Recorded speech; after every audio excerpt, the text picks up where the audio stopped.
Hello, my fellow readers of Dark Symphony 777, with a redo of my top 10 2020 fanfictions, long stories. But more than likely wondering why did I delete it? Why did I do this? Why did I do that? Because the original upload was shit. I'm gonna take responsibility for that. It was shit. It deserved to be shit. It deserved to be thrown out and got everything. So I have to redo the whole thing. Not to mention, two things happened in the comment section on that, and that was talks about two stories that I forgot, which was Dan versus, and it slipped through my hands like a shadow, like a dream, which is like Dan versus and Daria story respectively.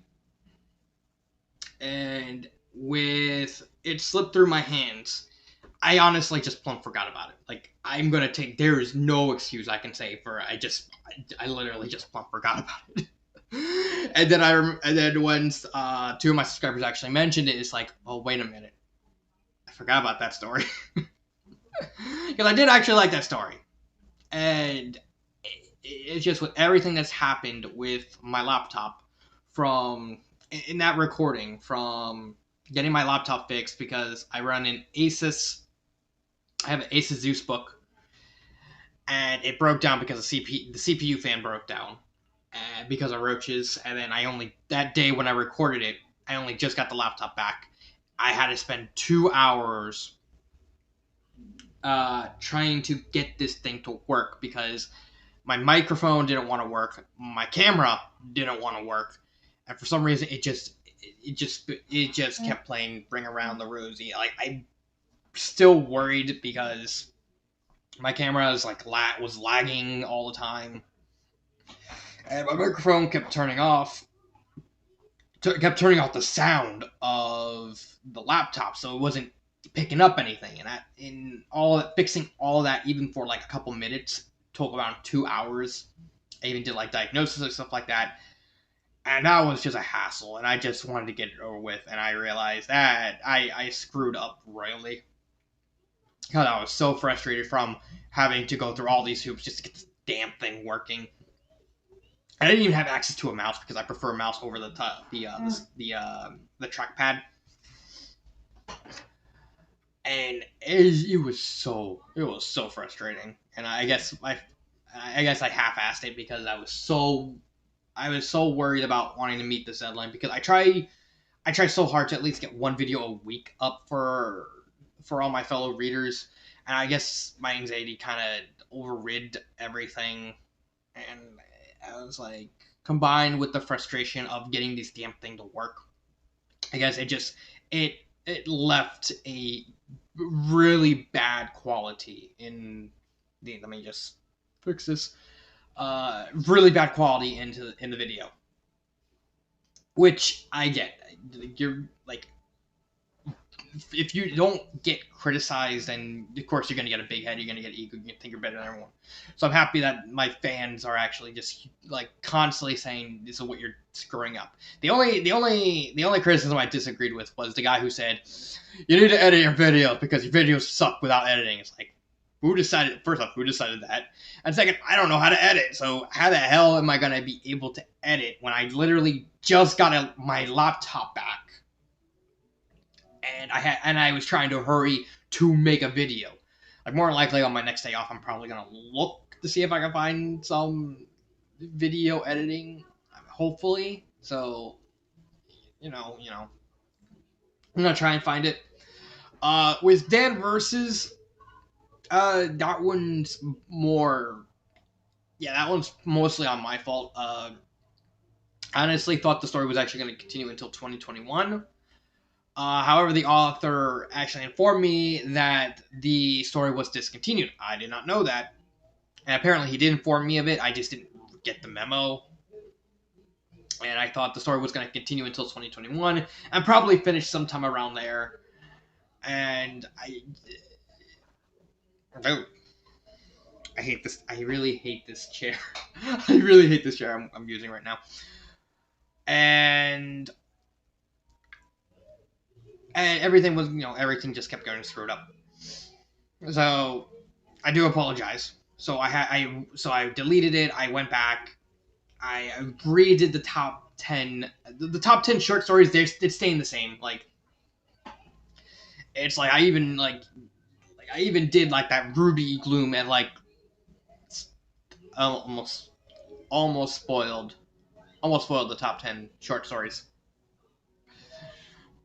Almost spoiled that.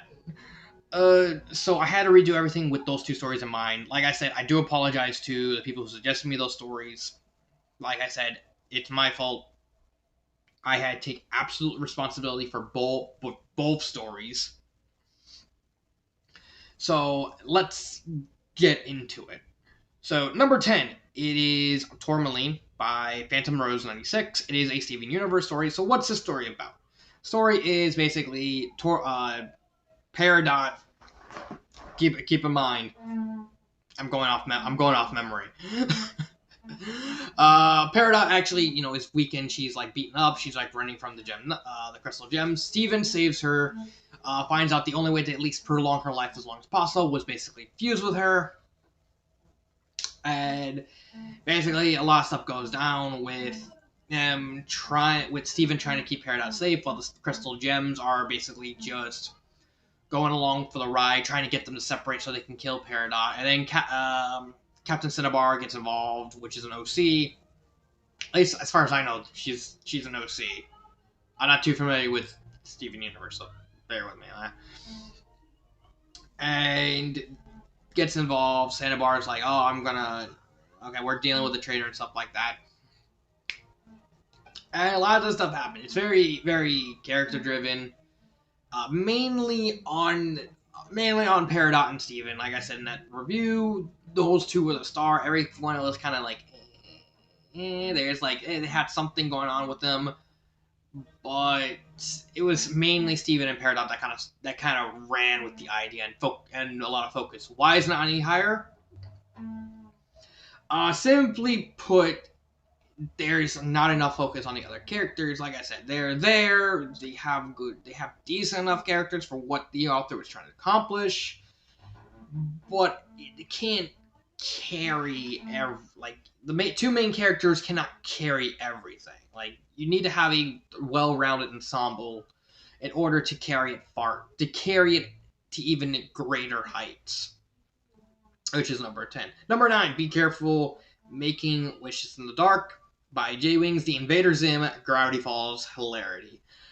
Similar to Tourmaline, this story is carried by the two main characters, which is Dib and Bill Cipher. They are such a riot. So the plot, for those who don't know, is Dib, trying to get to Zim, summons Bill Cipher. Cipher says, I'm just gonna take your body for a joint spin." It's like, hello. And then just decides to ruin Dib's life. I know that's not exactly what happens. Apparently, the organization Dib works for have a lot of stuff that Bill Cipher's interested in and wants destroyed. And Dib has to team up with Zim and Gaz to like try and stop him. And it's really hilarious. I really did like the story's charm. I like the stories, like a lot of the humor, but it kind of falters for the same reasons Tourmaline why it is number 10, and the fact the story is very carried by Dib and especially Bill Cipher. Zim is there, but he's not really important. Gaz is there, but she's not really important. Gur is there, not really important. So it's really just carried by Dib and Bill. But I do think the story edges out Tourmaline simply because I think it's a lot more fun. Like it's really entertaining, which is more I could say about Tourmaline. Like I said, Tourmaline's not a bad story. It's just I just had more fun with Bill Cipher. Like Bill Cipher is like one of those villains that you're gonna instantly remember and everyone's gonna love. And that is Be Careful Making Wishes in the Dark. Number 8, Requiem and Trust, the Castlevania story. I genuinely love this story. I have a soft spot for it. I do think it's starting to show its age, because this was the only story I had to remember. Like it slipped through my hands. in the fact that a lot of the humor is topical. Like, if you go back and read it now, a lot of the humor is topical. Like, basically, vegan Dracula. That's the thing that exists. Oh, basically, what's the plot? It's next to no plot. It's just here's some Castlevania characters in the modern day. Dracula shows up and says, "I'm gonna turn vegan," and it's like, we have to stop Dracula. But he's like, "I don't want to be stopped. I want to eat veggie steaks. Nothing with a face." And it's just a bunch of shenanigans that just like nonsense.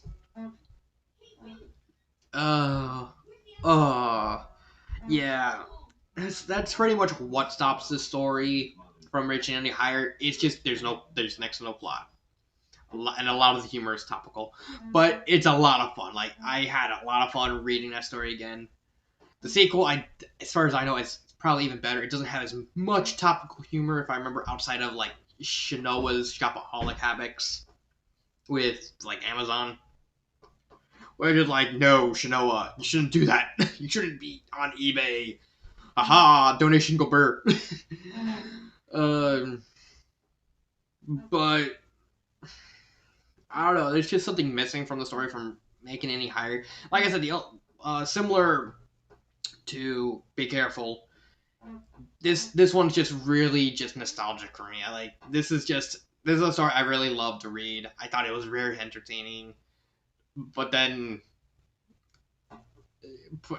I couldn't put it any higher because it's showing its age now. Like, earlier in the year when I reviewed it, I didn't notice at first it showed its age, but now going back and remembering what the story was like, it's now showing its age. It's really showing its age now. And that's what's stopping it from getting any higher. So, number 8. Number 7, Dan versus everything. Like, hey, we got a new story from the previous one. Yes, Dan versus everything is on the story. Mainly on the strength of chapter 2 and 3. I really like those 2 chapters. I did not like chapter 1.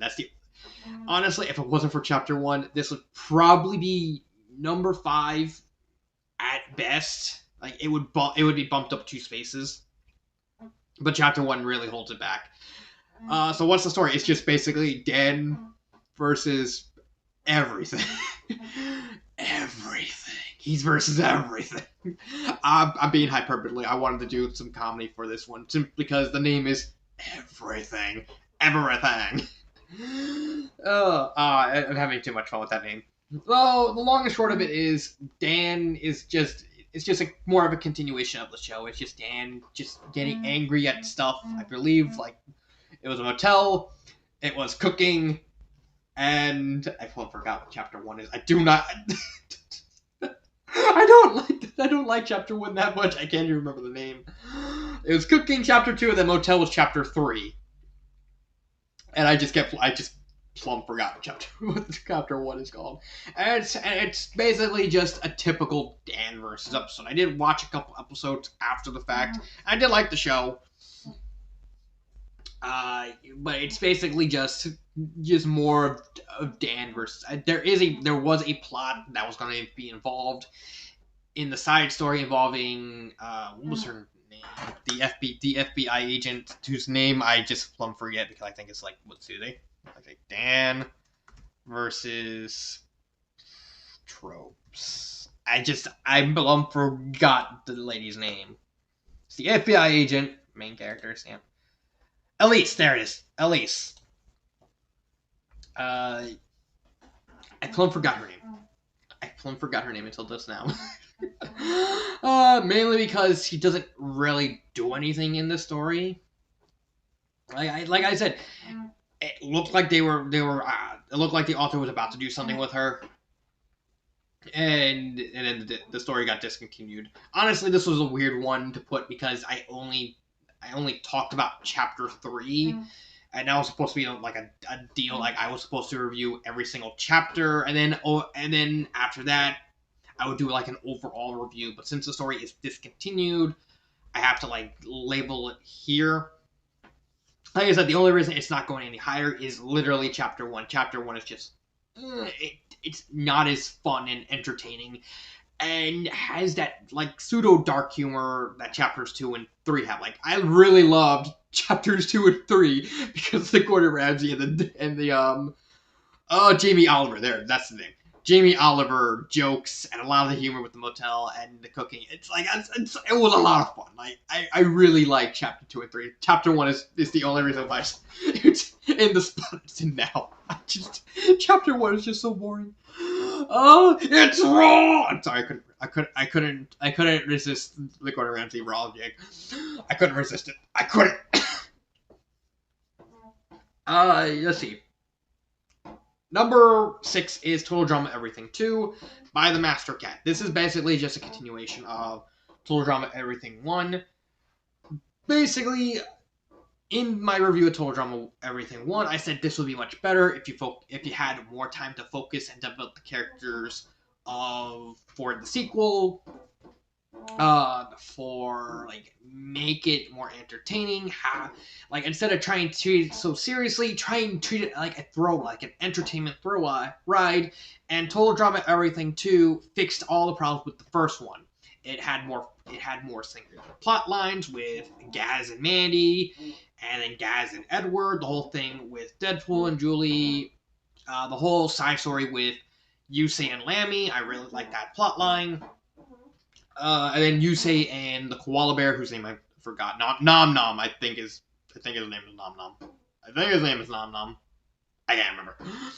The whole thing with Mega Man. There is just so much more going on that breathes a whole lot of life into the story. And basically, the plot is just a total drama season, but the fictional characters. And singing. Yeah. So, what's holding it back from making a top 5?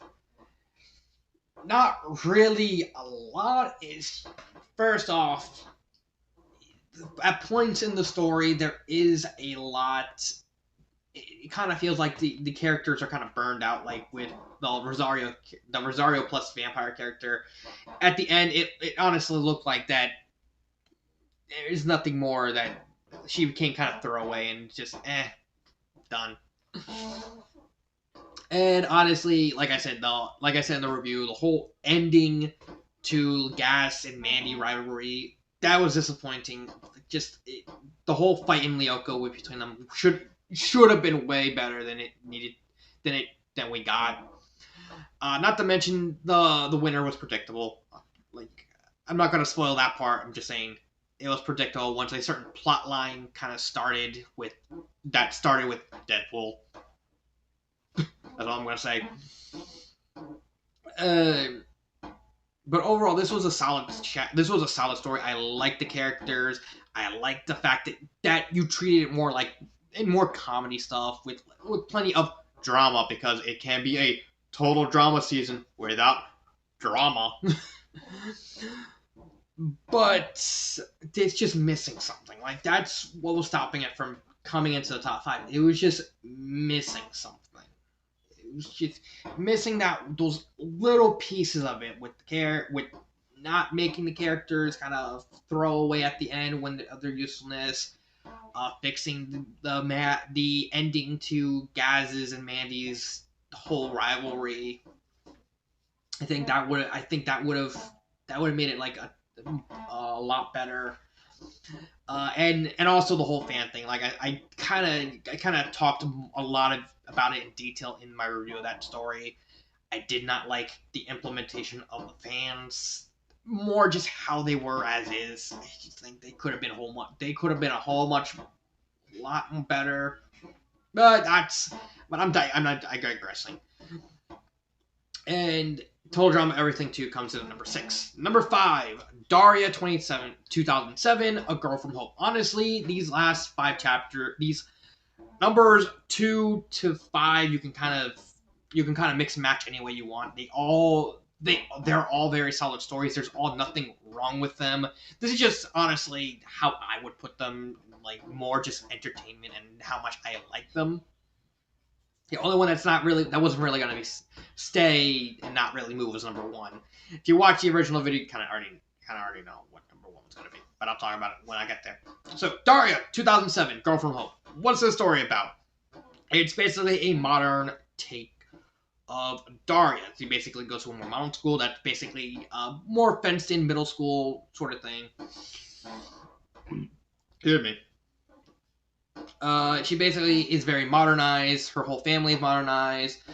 Like her sister is in part of a Christian group. Her mother is a single mother workaholic. That's not part of the picture. She meets Jane Lane, who's kind of suffering from, I think, depression or bipolar. I can't remember every single detail of every single story I read. I read a lot of fan fiction, so please forgive me if I can't really remember a detail. And it's basically more of a kind of pseudo darkish slice of life story because it's very, very character focused on the relationship between Daria and Jane, and Daria and her mother, and Daria and her sister. So there's basically a lot of it's really just a lot of talking, but the angsty guy makes everything work.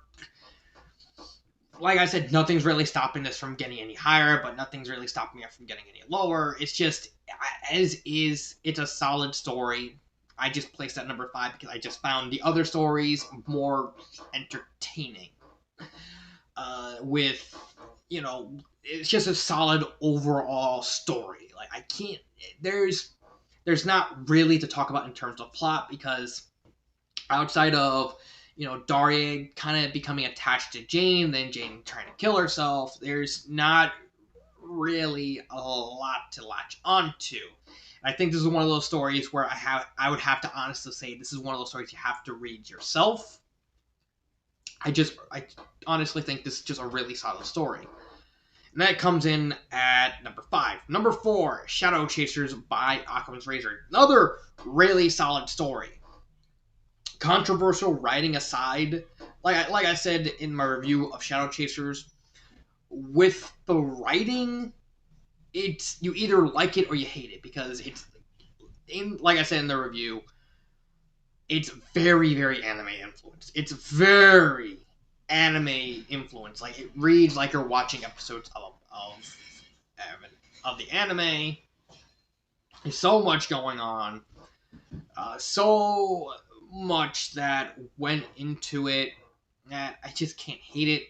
I really like the plot. I honestly thought the whole cryptic idea was amazing. All the characters were really good. There is not a wasted character.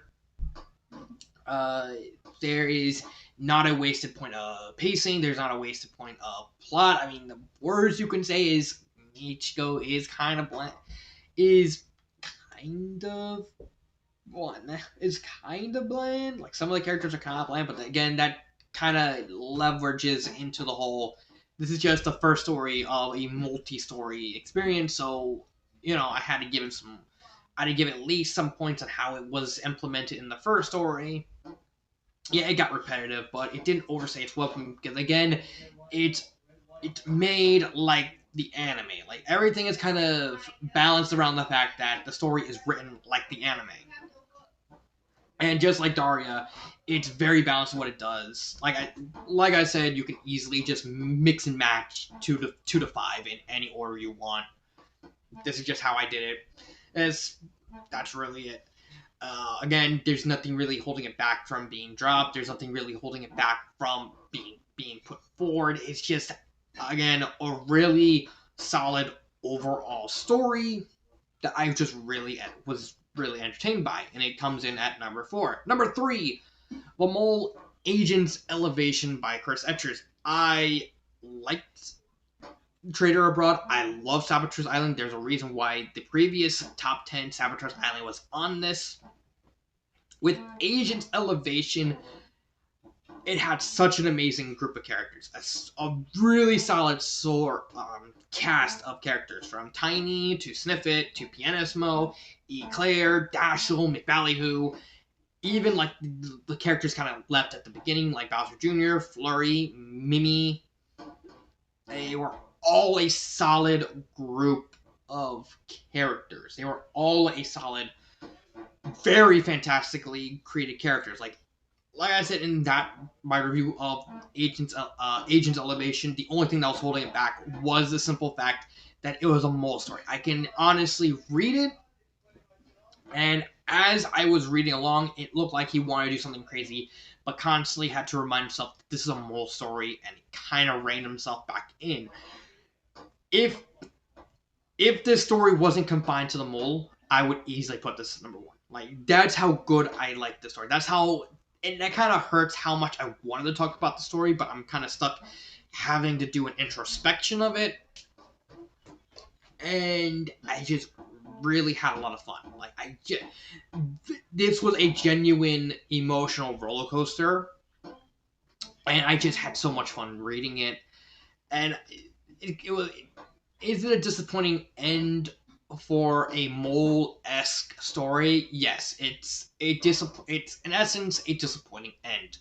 But as a story taken by itself, like if you remove the whole mole moniker, then this is a phenomenal story. It's kind of sad that such a phenomenal story was more or less just held back by its own genre, by its own subgenre, because that's how great the character developments are of the story. That's how great the characters themselves were, especially Pianissimo, Dashiell, and Tiny. Especially Tiny. Tiny was far and away the MVP. A little spoiler for Agents of Elevation. Tiny was far and away the best character of the entire trilogy. Like, I loved Vivian in Saboteur's Island, but her character arc was literally just an abridged version of her character arc in Thousand Year Door. That the author didn't fix what was broke. It just stick it the same, and that was it. But Tiny was such a phenomenal character that I couldn't help but like her character. Like, it was amazing. But like I said, outside of maybe its own confines, like I said, it was trying. I kind of understand the author wanted to do some kind of finale, a big ass finale, and now he's working on a soft reboot involving the Super Smash Brothers. But I just genuinely loved Agents Elevation. Like, those group of characters just completely blew my mind with what the author did with them. Especially in some, like I said, with Flurry. Flurry only had like a couple chapters, eliminated first, but still left a lasting impression. Like, she was the very first eliminated, and she still left a lasting impression, despite being technically a clone of Birdo. Take it as you will. That is the Mole Agents Elevation, coming in at number 3. Number 2, Enduring the Evil 0. Now, this would kind of be a weird one, because this is technically a reboot, soft reboot of the Enduring the Evil trilogy, which I actually talked about in the past. I wasn't expecting the story to be created. Like, Liberius I wasn't even aware the story was being made until Liberius showed up out of nowhere. Said, "Hey, I actually did the story. I actually took your advice and made Enduring the Evil 0." Like, really? Like, I legit wasn't expecting Liberius to go to that length. Like, took everything that I suggested. I suggested a lot for Enduring the Evil 0. And he took all of that to heart and made Enduring the Evil 0. So yes, this was kind of a biased pick for number 2. Hey, this is my list. If you want Enduring the Evil 0 not even on the list, you can. Simply just let me know. But I loved everything about Enduring the Evil. I said, if you're gonna do a reboot, you gotta do Resident Evil 0 first. And you have to have the two underrepresented characters, which is not Alex. Alex is the main group. Brian and Kenny. Brian and Dylan. There's like 3 characters. One dies, and like they're kind of mix and matchable until the end. And then have those 2 characters, which didn't really get enough screen time during the Evils 1 to Code Veronica, and were kind of the weird odd ones out. And so basically have the story focus on them, build their characters, also gives the rest of the group, like Alex and especially Scott. I love Scott. I still eagerly waiting if the author's gonna have the balls to do a story just with Scott. Like just have Scott just go around Raccoon City just beating shit out of everyone. I love that. I still love Scott as a character. He's probably the best well-rounded character. I love the whole Burt Gummer inspiration. Alex is a good character. Like I said, he kind of started as Scrap, but he kind of became a really good character. And Zero continued that trend of basically forming the whole group identity. Like they're a big family. They're like brothers in arms. And have it focus on the two characters that didn't really get enough screen time to develop that characters. Made those two brothers in arms in the brothers in arms dynamic. That was a really cool idea. Yeah, the plot is simplified, but again, it's Resident Evil 0. There wasn't really much of a plot to speak of. So, yeah, So, I really love that dynamic, especially, I think it was Brian who falls in love with one of the guys falls in love with Rebecca. And not to mention with them in the Ecliptic Express, in the Arclay Mountains, you now have a legitimate reason for them to go into the mountains. Something that the author actually made fun of at the end. I kid you not.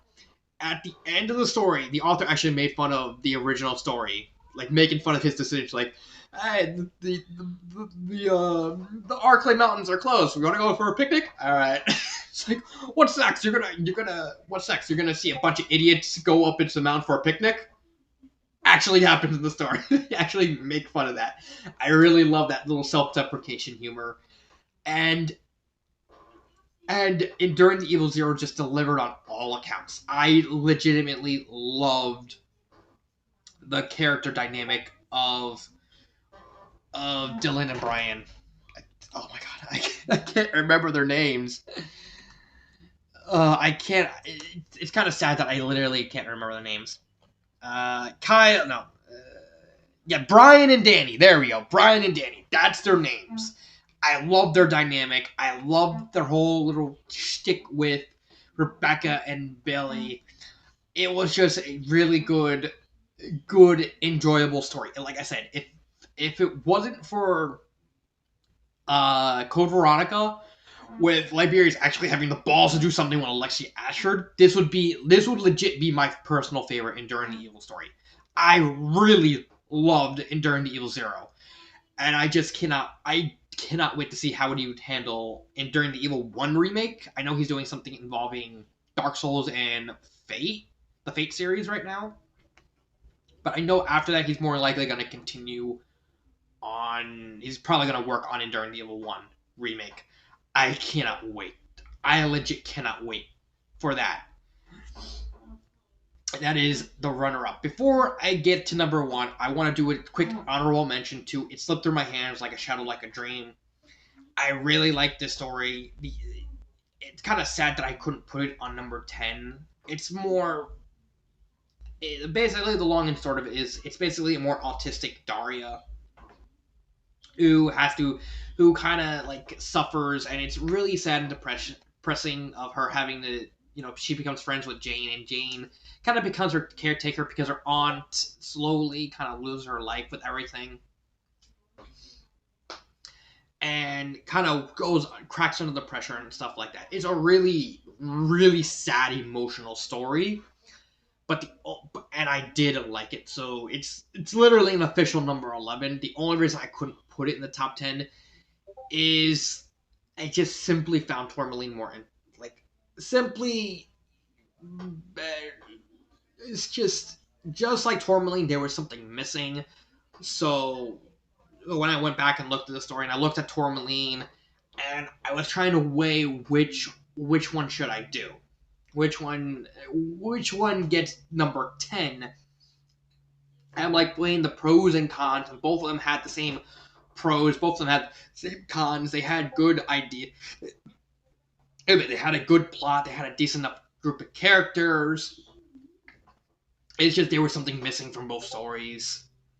And just like Tourmaline and Be Careful Making Wishes, the story was very much carried by Jane and Aunt May. Like Daria was the main character, but she wasn't really as much focus as Jane or Aunt May. Like I said, it's a really weird dynamic that actually works. And I decided to give the slight nudge to Tourmaline. I just simply like the ideas in Tourmaline better. Like I said, it was a very narrow choice that I ultimately gave to Tourmaline. I just like the idea of. I just simply like the dynamic of. I guess you can say I like the dynamic of uh, Stephen and Peridot slightly more than I like the dynamic of Aunt May, Jane Lane, and Daria.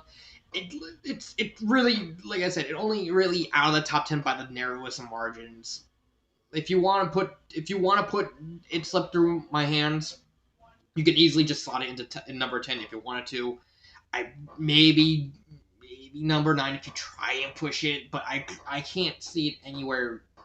I can't. It's just it was a close race. Like I wanted to put it in, but Tourmaline, I just simply liked it slightly more. And I do apologize to Donna Olson for that. But that comes in. That is the honorable mention. The sole honorable mention. Let me mute that. I can't believe I completely forgot about It Slipped Through My Shadow. It slipped through my hands because otherwise I would have put it in the original video. And honestly, don't even bother. Would have been nowhere near. That's why it's not even on the honorable mentions. Because I just plumb forgot about it. But there is only room for number 1. Let's get back to number 1. Professor Ark by Kohar Alaran. Yeah, I know this was the freshest one. I know this is kind of a cop-out that I put. The one that I recently reviewed and put at number 1, but this was just a phenomenal story. I legitimately loved Professor Ark. Like I said, numbers 1 to 5 I really loved, but 1 went above and beyond. Like I wouldn't put it in better off alone tier, but I put it below that. And that shows how much I was entertained by the story. I laughed a lot in this story. This was, sure, it's romance humor, like it's a rom-com.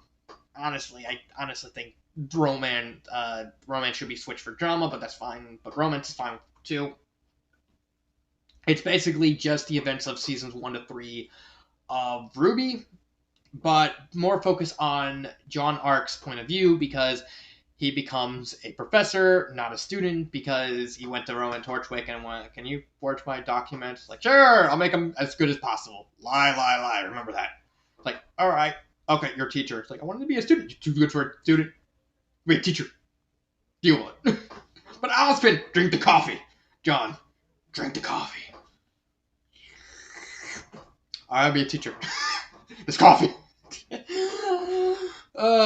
The story was just so entertaining. Like, this story was riotous. Like, I can easily see the story of just being a humor, and I was still buy it because a lot of the humor was hilarious. Yeah, some of the jokes kind of dragged on too much, like the whole Weiss is a nympho joke, like that kind of dragged in, and the whole Bumblebee shenanigans. Like, hey, you want to know what throw them off? We make out.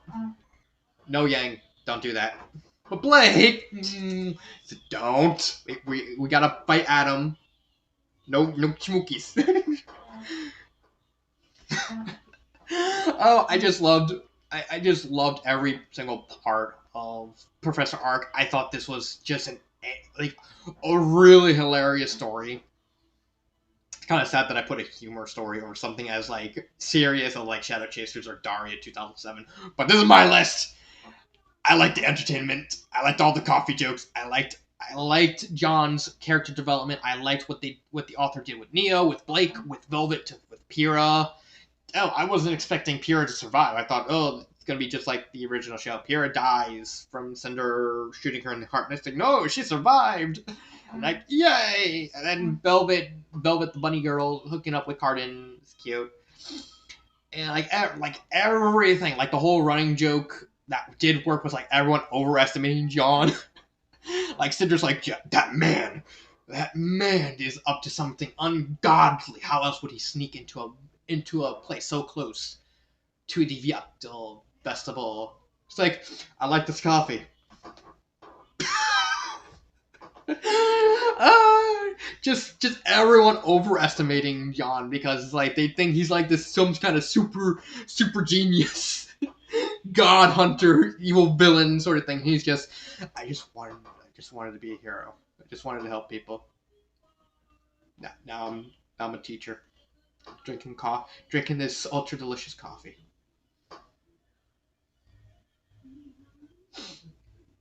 And I have a kitty girl as my secretary, so don't touch me. All right, Blake. But but this story wholeheartedly deserves to be number one. I just really love this story. I thought it was so entertaining with everything that the author did with the characters. I still have a soft spot for Neo. Like I really did love Neo, even in the show. Like Neo and Penny are like the only two characters I actually genuinely love because I just love their whole shtick with like Penny's like I'm a human. Why are you acting like a robot? This is how I normally do stuff. But yeah, Professor Arc is number one. I know there's probably gonna be a couple of people in the comments who are like, no, I didn't. Professor Arc didn't need to be number one. This story needed to be number one. But this is my list, and I'm actually more happy with this list than the original list. So if you have so subscribe, please, pretty please, do it for the Bella Booty. So like the video, subscribe to the channel, click on that bell for notifications. I would like to hear your thoughts on the list, and honestly, any story that should be moved around. I know Don. I know I'm gonna stop Don, that one guy who wants to be the edit. No, if I see you complaining about the editing, I'm gonna delete your comment. And also Donna, I do apologize for not putting it slipped through a shadow. It slipped through my hands. I really tempted to put number 10, but Tourmaline just slightly edged it out. And that is my video. I'd like to thank everyone. And the next video that come out will be the reading story, and then hopefully I have the editing stuff to do the mole story, the whole mole videos. So this has been Dark Symphony 777. Thank you for a torturous 2020 with everything that's happened. And cut.